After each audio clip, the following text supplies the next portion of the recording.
नमस्कार। आप सभी का Sai college of teachers training Onama के ऑनलाइन क्लासेस में स्वागत है। इस वीडियो में हम बात करने वाले हैं डीएलएड सेकेंड ईयर के पेपर कोड S3 कार्य और शिक्षा वर्क एंड एजुकेशन। आप सभी को ज्ञात ही होगा आपका पेपर कोड S3 50 नंबर का है, जो कि एक आंतरिक मूल्यांकन का पेपर है। यानी कि इनमें से आपको 50 नंबर जो प्राप्त होंगे वो महाविद्यालय स्तर से ही प्राप्त होंगे। इसकी परीक्षा बिहार विद्यालय परीक्षा समिति पटना के द्वारा आयोजित नहीं की जाएगी। यह आप परीक्षा आपके महाविद्यालय के द्वारा ही आयोजित होने वाली है। चूँकि ये एक प्रैक्टिकल सब्जेक्ट है, लेकिन अध्याय 1 में यानी कि यूनिट 1 में आपको कुछ थ्योरेटिकल पार्ट्स भी पढ़ने हैं, जिनमें आपको कार्य और शिक्षा वर्क एंड एजुकेशन के बारे में डिस्कस करना है। आपके इकाई 1 में दिया गया है कार्य और शिक्षा अवधारणात्मक समझ। अध्याय 1 में हम सीखेंगे कार्य और शिक्षा है क्या, इसकी अवधारणा कैसे विकसित की जाती है, इसकी अवधारणा को हम समझेंगे। और इसके साथ ही साथ कार्य और शिक्षा अवधारणा तथा ऐतिहासिक संदर्भ, हम इसके ऐतिहासिक संदर्भ को भी जानेंगे और इसकी अवधारणा को भी समझेंगे कि आखिर वर्क एंड एजुकेशन कार्य और शिक्षा, हम कार्य के साथ एजुकेशन को कैसे तालमेल कर सकते हैं, इसके बारे में हम इस अध्याय में जानेंगे। तो चलिए शुरू करते हैं हम अपने इस क्लास को।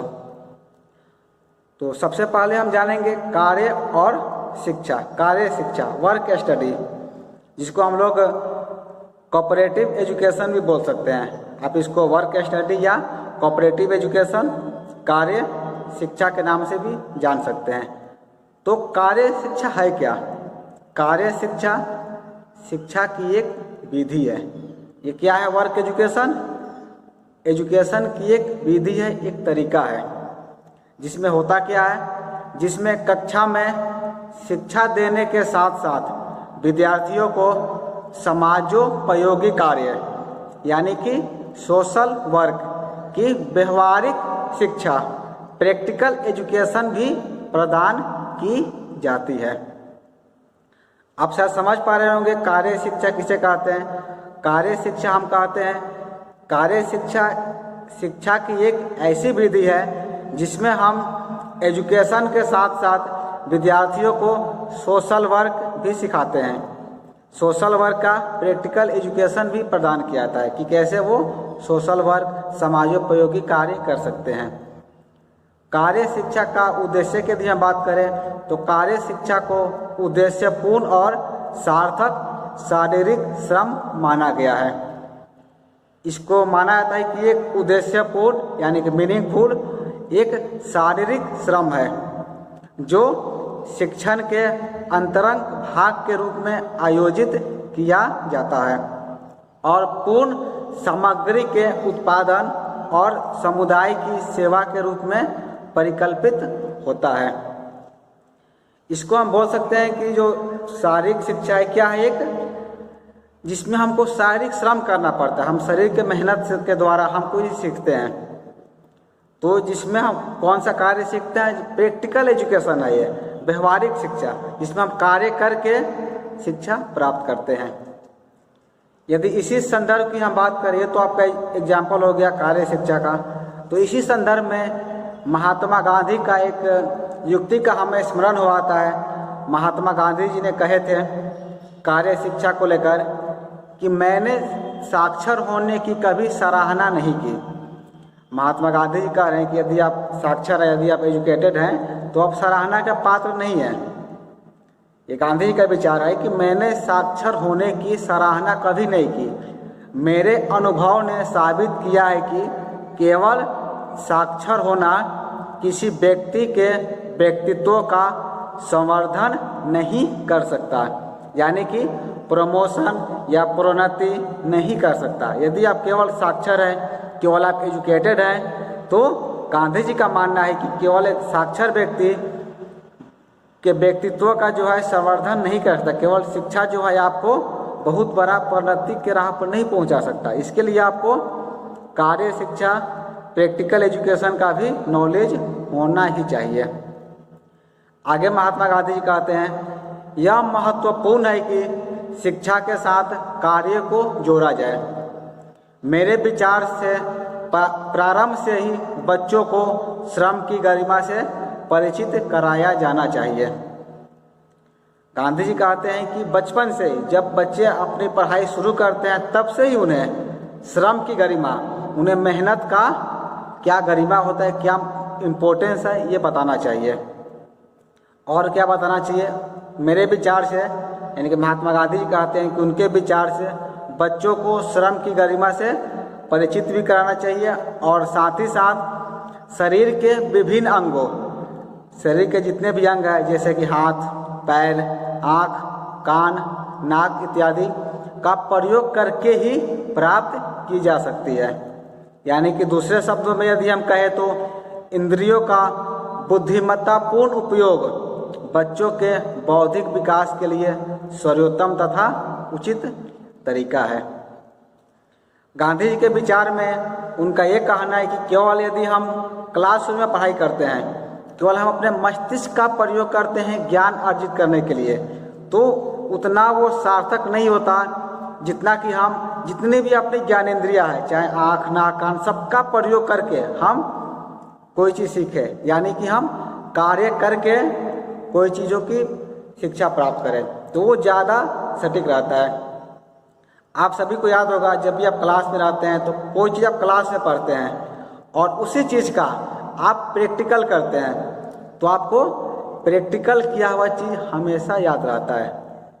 क्लास में पढ़ा हुआ चीज़ आप भूल सकते हैं, लेकिन उसी का आप यदि आप प्रयोगी कर लेते हैं, प्रैक्टिकल कर लेते हैं, जिसमें आपका संपूर्ण शरीर योगदान देता है, यानी कि आप हाथ के द्वारा देखते हैं, आँख से देखते हैं, कान से सुनते हैं, अनुभव करते हैं, तो वो चीज़ें आपको ज़्यादा देर तक याद रहती है।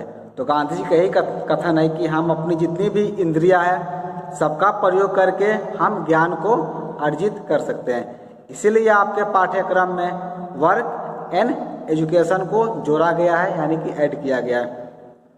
इसी संदर्भ में एक और कथन है, वो कथन आप लोग भी सुने होंगे, सभी जगह बोला जाता है कि संपूर्ण जगत सूर्योदय के साथ ही सक्रिय हो जाता है। यानी कि जितना भी जगत है, जितने भी दुनिया के जितने भी लोग हैं, सूरज के उगने के साथ ही वो लोग एक्टिव हो जाते हैं, सक्रिय हो जाते हैं।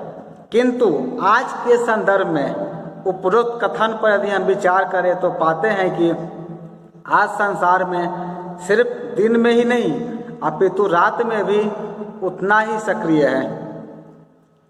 यानी उपरोक्त संदर्भ में यदि हम सक्रिय शब्द से की बात करें तो इसका अर्थ ये हुआ कि निश्चित रूप से सक्रिय रहने का आशय कुछ गतिविधियों या कार्यों में व्यस्त रहने से है।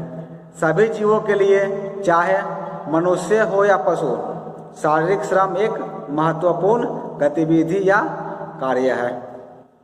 इसका अर्थ यह हुआ कि संपूर्ण जगत जो है सूर्योदय के साथ ही सक्रिय हो जाता है, एक्टिव हो जाता है। लेकिन हम सक्रिय शब्द की तुलना, एक्टिव शब्द की तुलना यदि वर्तमान परिदृश्य से करें तो हम पाते हैं कि वर्तमान परिदृश्य में, वर्तमान समय में दिन के साथ साथ लोग रात में भी सक्रिय, रात में भी एक्टिव हैं, रात में भी लोग काम कर रहे हैं। तो यहाँ पर इसका अर्थ हुआ व्यस्त रहने से है, क्योंकि सभी जीव में मनुष्य हो या पशु, शारीरिक श्रम जो है एक महत्वपूर्ण गतिविधि या कार्य है। शारीरिक श्रम सभी को करना पड़ता है। पहले लोग केवल दिन में शारीरिक श्रम करते थे, लेकिन वर्तमान परिदृश्य में रात में भी उतने ही एक्टिव रहते हैं जितना कि दिन में। कहने का तात्पर्य यह हुआ कि हमको शारीरिक श्रम के साथ ज्ञान भी अर्जित करना है, बच्चों को भी ज्ञान देना है। तो ये तो था शारीरिक श्रम क्या होता है, वर्क एजुकेशन क्या है। इसी पर आपको एग्जाम में या फिर आपके असाइनमेंट में प्रश्न पूछा जाता है, हम यहाँ दो प्रश्न आपके लिए देते हैं। पहला प्रश्न आपको आ सकता है, कार्य क्या है, व्हाट इज वर्क। पहला आपसे एग्जाम में या फिर आपके असाइनमेंट क्वेश्चन में प्रश्न आएगा, कार्य क्या है। दूसरा प्रश्न आ सकता है, कार्य हमारे जीवन में महत्वपूर्ण क्यों है। ये दो प्रश्न इंपॉर्टेंट है, इसको आप लोग नोट आउट कर लीजिएगा। कार्य क्या है और कार्य हमारे जीवन में महत्वपूर्ण क्यों है। चलिए इसका हम यदि उत्तर की बात करें तो सबसे पहले समझते हैं कार्य क्या है, कार्य का अर्थ क्या है, what is meaning of work. हमने एजुकेशन के बारे में बात कर लिया, बात करते हैं कार्य का। कार्य का अर्थ क्या होता है। इसके उत्तर में आप लिख सकते हैं कि हम शुरुआत करेंगे अपने दैनिक जीवन से। यदि हम अपने दैनिक जीवन के क्रियाकलापों को देखें तो हम पाते हैं कि हम स्वयं को विभिन्न गतिविधियों में व्यस्त रखते हैं। आप यदि सुबह से अपनी डेली लाइफ देखिएगा, अपनी दिनचर्या देखिएगा, तो आप महसूस करते हैं कि दिन भर हम अपने आप को व्यस्त रखें। व्यस्त रखें मतलब कहाँ व्यस्त रखें, कार्य में व्यस्त रखें। तो कार्य क्या है, वर्क वही है जिस काम में आप अपने आप को व्यस्त रख रहे हैं, जो कार्य आप कर रहे हैं। किसी ज्ञान से आपको नॉलेज की प्राप्ति होती है, किसी ज्ञान से आप अनुभव लेते हैं, किसी ज्ञान से आप बहुत कुछ सीखते हैं।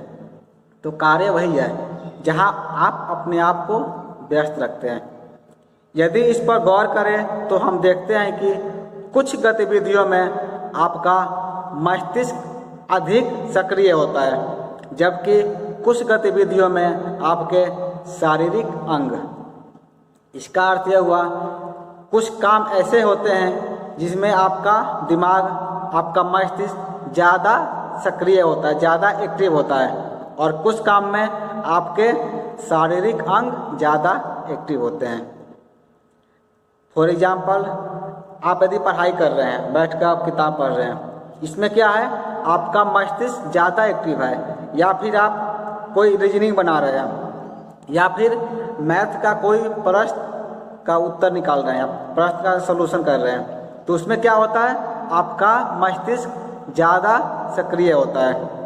लेकिन आप यदि घर से बाहर कुदाल चला रहे हैं या दौड़ रहे हैं, खेत में काम कर रहे हैं, उस समय आपका क्या होता है, आपका शरीर, आपका शारीरिक अंग ज़्यादा एक्टिव होता है, ज़्यादा सक्रिय होता है। इसीलिए जब हमारा मस्तिष्क अधिक सक्रिय होता है तब उसे हम मानसिक कार्य, और यदि शारीरिक अंग अधिक सक्रिय होता है तो उसे शारीरिक कार्य कहते हैं।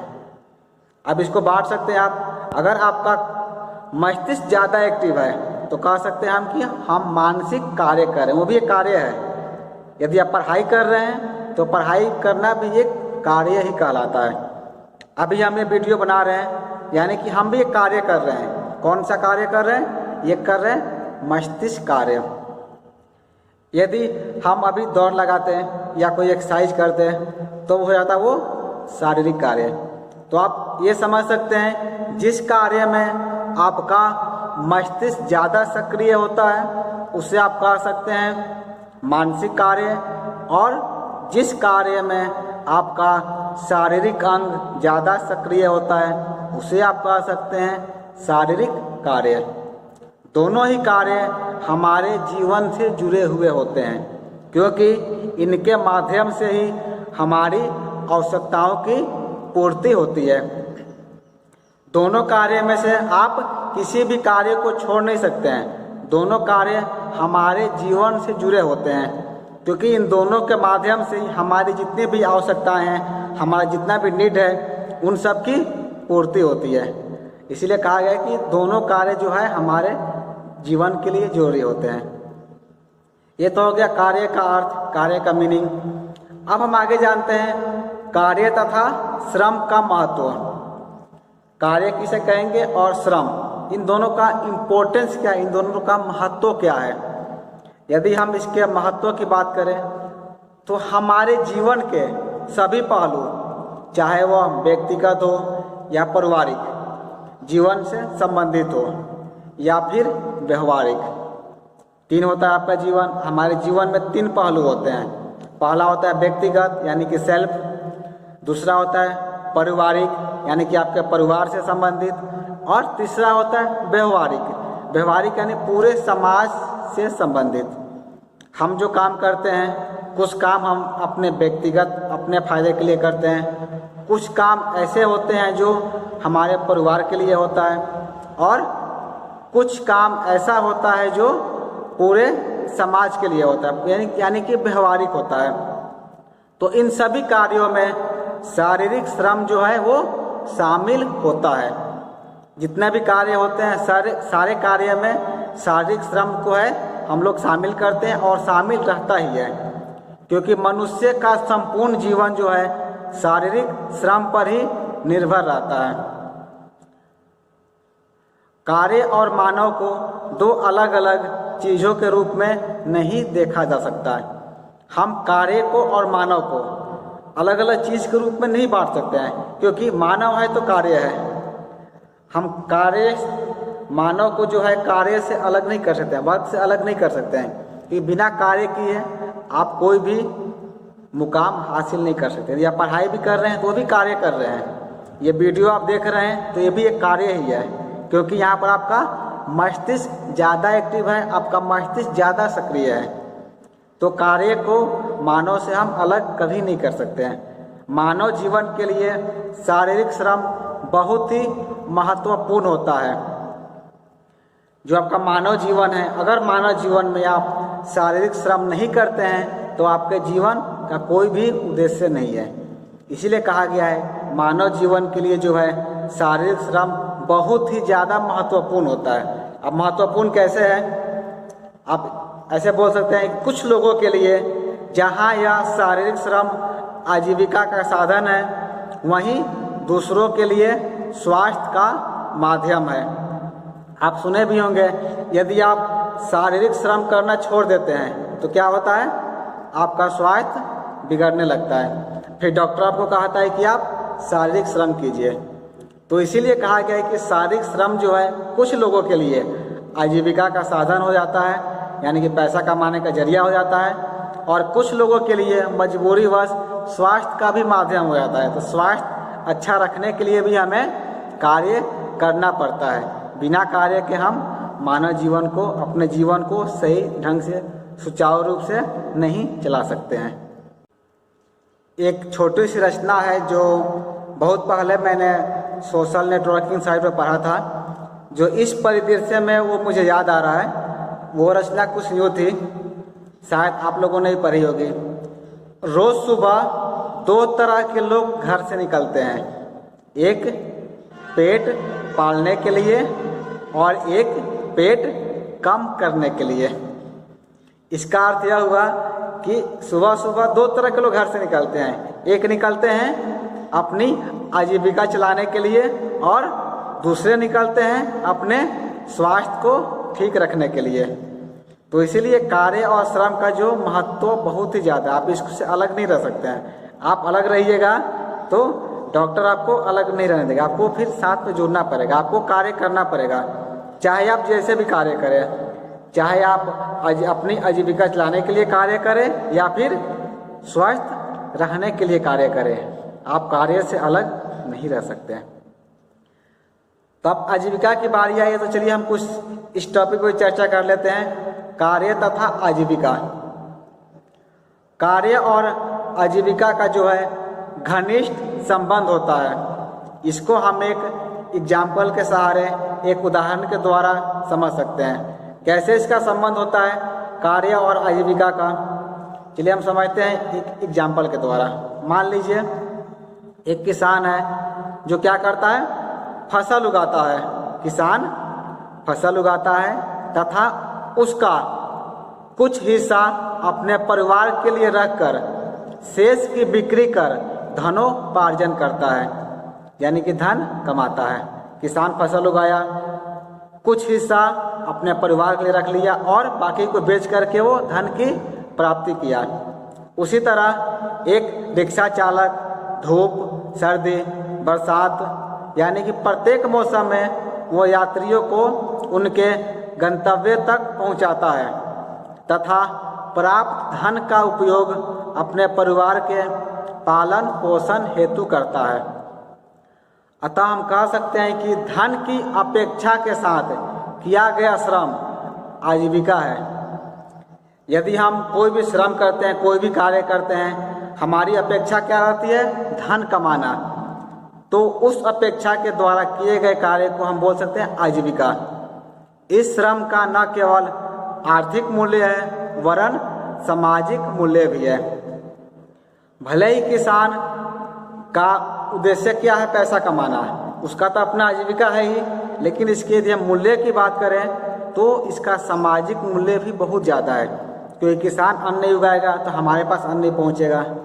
तो इसका एक बहुत बड़ा सामाजिक मूल्य भी है। चलिए एक और असाइनमेंट हम आपको यहाँ पर दे देते हैं, इसका आप लोग उत्तर लिखने का प्रयास कीजिए, क्योंकि ये प्रश्न जो है आपके परीक्षा में भी आ सकता है और असाइनमेंट में भी आपको दिया गया है। वो प्रश्न है, किसी एक आजीविका से संबंधित कार्य के बारे में सोचें तथा उसमें निहित सामाजिक मूल्यों पर चर्चा करें। मैंने दो का यहाँ पर जिक्र कर दिया था, एक किसान का और एक रिक्शा चालक का। उसी तरह आपको एक आजीविका से संबंधित कार्य के बारे में सोचना है। वो कार्य कोई भी हो सकता है और उसमें निहित सामाजिक मूल्यों पर आपको चर्चा करनी है कि क्या क्या इसमें सामाजिक मूल्य निहित है। हमारा अगला टॉपिक है कार्य, आनंद और संतोष। यदि हम अपने आसपास देखें तो पाते हैं कि अधिकांश व्यक्ति अपनी आजीविका अर्जित करने के लिए श्रम करते हैं। यदि हम अपने आसपास अपने परिवेश को देखते हैं तो पाते हैं कि बहुत ऐसे व्यक्ति होते हैं, बहुत ऐसे व्यक्ति हैं, बहुत ऐसे पर्सन हैं जो क्या करते हैं? अपनी आजीविका यानी कि पैसे कमाने के लिए वो श्रम करते हैं, कार्य करते हैं, और कुछ को अपने कार्य में खुशी मिलती है। दो तरह के देखिए लोग होते हैं दुनिया में। एक वो होते हैं जिनको मजबूरीवश वो कार्य करना पड़ता है, क्योंकि उनके साथ समस्या है, कार्य नहीं करेंगे तो उनको पैसे की प्राप्ति नहीं होगी, तो वो बूझे मन से या समझिए कि दुखी मन से वो कार्य करते हैं। वो कार्य को एक मजबूरी समझते हैं कि हमको कार्य बस करने को मिल रहा है। उसी तरह कुछ लोग ऐसे होते हैं जिनको अपने कार्य में खुशी मिलती है। अब जैसे हम एक एग्जाम्पल की बात करते हैं, उदाहरण की यदि हम बात करें तो एक कलाकार यानी कि आर्टिस्ट, एक कलाकार चित्रों का निर्माण कर स्वयं को आनंदित महसूस करता है। एक पेंटर है, एक आर्टिस्ट है, वो क्या करता है? चित्र का निर्माण करता है और चित्र के निर्माण के पश्चात वह स्वयं को आनंदित महसूस करता है। वो उससे बहुत खुशी मिलती है कि मैंने एक पेंटिंग का निर्माण किया, एवं उसको बेचकर वो धन की भी प्राप्ति करता है। एक तो उसको अपने कार्य में खुशी मिला, वो कार्य करके खुश है, और उस आकृति को बेच करके वो पैसे भी कमाता है। यहाँ दोनों से कार्य हो गया। उसी प्रकार एक किसान अपने खेत में फसल उगाता है, अच्छी फसल लगने पर वह खुश होता है। किसान की यह खुशी केवल इसलिए नहीं होती कि वह फसल को बेचकर अच्छा धन कमा सके, वह तो इस बात से खुश रहता है कि उसको श्रम से प्राप्त यह उपलब्धि कई लोगों की भूख मिटा सकती है। किसान जब खेत में फसल उगाता है तो जो फसल जब बहुत अच्छा हो जाए तो उसे बहुत ज़्यादा खुशी मिलती है। खुशी इसलिए उसको नहीं मिलती क्योंकि उसको बेचकर वो पैसे कमाएगा, वरन इसलिए मिलती है क्योंकि उसे पता होता है कि ये जो अनाज है इसको हम बेचेंगे तो ये कई लोगों की भूख को मिटा सकती है, इसलिए वो खुश होता है। तो कहा गया है कि वास्तव में किसी भी कार्य में लगे श्रम से न केवल धन की प्राप्ति होती है बल्कि आनंद की भी प्राप्ति होती है। कोई भी हम कार्य करते हैं तो हमें धन की तो प्राप्ति होती ही है, साथ ही साथ हमको आनंद की भी प्राप्ति होती है। जैसे आप अभी पढ़ाई कर रहे हैं, कल आप एक टीचर बनिएगा, शिक्षक बनिएगा, तो जब आप शिक्षक बनकर क्लास में पढ़ाइएगा तो आपको आनंद की प्राप्ति होगी कि हमने कुछ बच्चे को सिखाया, हमने कुछ पढ़ाया, साथ ही साथ आपको धन की भी प्राप्ति होगी। तो जो आप श्रम कर रहे हैं, जो भी कार्य कर रहे हैं जिसमें आपको खुशी भी मिल रही है और धन की भी प्राप्ति हो रही है, तो इसका अर्थ यह हुआ कि शारीरिक श्रम से आनंद तथा संतोष जो है सबकी प्राप्ति होती है। शारीरिक श्रम हमें सुख और आनंद के रास्ते खोलता है और ये संतोष ही है जो लोगों के जीवन का अनिवार्य अंग है, चाहे वो किसी भी उम्र के हो। हमें जब खुशी मिलती है, जब हमें संतोष होता है तो हमें क्या होता है, ज़्यादा आनंद की प्राप्ति, ज़्यादा हम खुश होते हैं। तो यह खुशी जो है सबसे महत्वपूर्ण है। आप किसी भी उम्र के हो, आप ऐसा काम करें जिसमें आपको खुशी मिले, वही सबसे महत्वपूर्ण है। चलिए इस अध्याय का सबसे अंतिम यूनिट है, अंतिम पाठ हम पढ़ेंगे शिक्षा में कार्य, यानी कि एजुकेशन में वर्क। कैसे हम शिक्षा में एजुकेशन को जोड़ सकते हैं।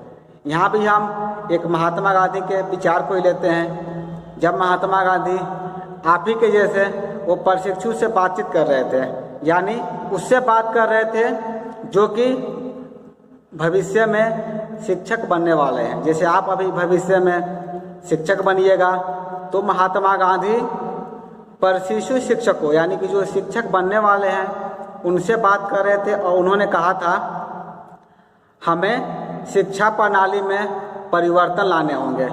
जो भी हमारी शिक्षा प्रणाली चल रही है, इसमें हमको चेंजिंग लाना होगा, परिवर्तन लाना होगा। और करना क्या होगा, हमें मस्तिष्क को हाथों के द्वारा प्रशिक्षित करना होगा। अपने दिमाग को अपने हाथ के द्वारा हमें प्रशिक्षित करना होगा, यानी कि हमें कार्य करना होगा। जैसे आप सभी महाविद्यालय आते हैं प्रशिक्षण लेने के लिए, यहाँ से प्रशिक्षण लेंगे और एक शिक्षक बनेंगे। तो उसी तरह महात्मा गांधी जी कहते हैं कि हमारे मस्तिष्क को, अपने मस्तिष्क को जो है हाथों के द्वारा हमें प्रशिक्षित करना होगा हमें, तब जाकर के हम अच्छा कार्य कर सकते हैं, अच्छा हमें शिक्षक बन सकते हैं। आगे वो कहते हैं कि यदि मैं कवि होता, वो अपने आप को बोल रहे हैं कि यदि मैं कवि होता तो 5 उंगलियों की संभावनाओं पर कविता लिखता। यहाँ पर तुलना वो कवि से कर रहे हैं कि यदि मैं कवि होता तो 5 उंगलियों की संभावना, 5 उंगली जो होते हैं हाथ में, इसकी क्या क्या संभावना है, इन सभी संभावनाओं पर मैं कविता लिखता। आगे वो बोलते हैं आप ऐसा क्यों सोचते हैं कि मस्तिष्क ही सब कुछ है, शेष इंद्रियां कुछ नहीं। हम लोग ये समझ लेते हैं कि हमारे पास मस्तिष्क का यही सब कुछ है, ऐसा कुछ नहीं होता है। आपके शरीर में जितनी भी इंद्रियां है, सबसे हम ज्ञान प्राप्त कर सकते हैं। ऐसे लोग जो केवल सामान्य शिक्षा प्राप्त करते हैं तथा हाथों को प्रशिक्षित नहीं करते, उनके जीवन में संगीतमयता नहीं होती, उनके शरीर के अंग प्रशिक्षित नहीं होते। गांधी जी यहाँ पर कह रहे हैं कि यदि आप केवल सामान्य शिक्षा प्राप्त करते हैं, केवल आप स्कूल में जाकर पढ़ाई करते हैं, लेकिन आप अपने हाथों को प्रशिक्षित नहीं करते, आप कुछ सीखते नहीं हैं, तो क्या होता है, वो आपके जीवन में संगीतमयता नहीं होती, आपके जीवन में कोई रस नहीं होता, आपका जीवन जो है नीरस होता है, बिना रस का होता है, कोई इसमें संगीतमयता, कोई भी आनंदमय नहीं होती है। केवल पुस्तकीय ज्ञान जिज्ञासा उत्पन्न नहीं कर सकते हैं। हम जो भी किताब में पढ़ते हैं उससे हमारी जिज्ञासा उत्पन्न नहीं होती है। जिज्ञासा उत्पन्न तब होती है जब हम चीज़ों को व्यवहारिक रूप से समझते हैं। जैसे एक उदाहरण आपको हम यह देना चाहते हैं कि यदि आप क्लास में बच्चों को पेड़ पौधों के बारे में बता रहे हैं, आप बच्चों को बता रहे हैं कि पौधे जो है अपना भोजन कैसे बनाते हैं, पेड़ कैसे आगे बढ़ता है, पेड़ कैसे अपना विकास करता है, ये आप क्लासरूम में कितना ही बढ़ा लीजिए, लेकिन बच्चे जो है आपसे प्रश्न बहुत कम करेंगे, क्योंकि उनके मन में जिज्ञासा उत्पन्न नहीं होगी। जिज्ञासा उत्पन्न तब होगी जब आप बच्चों को लेकर के बागवानी में जाएंगे, बाग बगीचे में जाएंगे, वहाँ पर पेड़ पौधों को दिखाएंगे, तो उनको देख करके बच्चों के मन में विभिन्न तरह की जिज्ञासा उत्पन्न होने लगेगी। जैसे बच्चे पूछेंगे सर इसका पत्ता हरा क्यों है, ये पत्ता पीला होकर क्यों गिर गया, इसका पत्ता इतना बड़ा क्यों है, ये टहनी जो है इतनी लचीली क्यों है। बहुत तरह का प्रश्न बच्चों के मन में उठेंगे, यानी कि जिज्ञासा उत्पन्न होगी, जिनका उत्तर दे करके आप बच्चों की जिज्ञासा को शांत कर सकते हैं। तो इसीलिए कहा गया केवल पुस्तकीय ज्ञान हमें जो है जिज्ञासा उत्पन्न नहीं कर सकते हैं, अतः वे अपना ध्यान एकाग्र नहीं कर पाते, केवल शब्दों के माध्यम से दी जाने वाली शिक्षा थकान उत्पन्न करती है तथा बच्चों का ध्यान भी भटका देती है।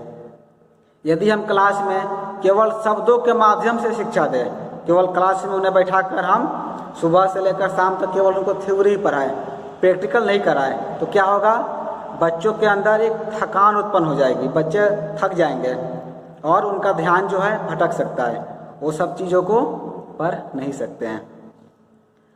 तो इस वीडियो में हम जान रहे थे कार्य और शिक्षा, डीएलएड सेकेंड ईयर के पेपर कोड S3 का ये पहला यूनिट था।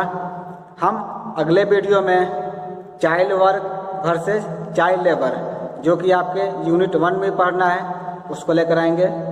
इस वीडियो में इतना ही। धन्यवाद।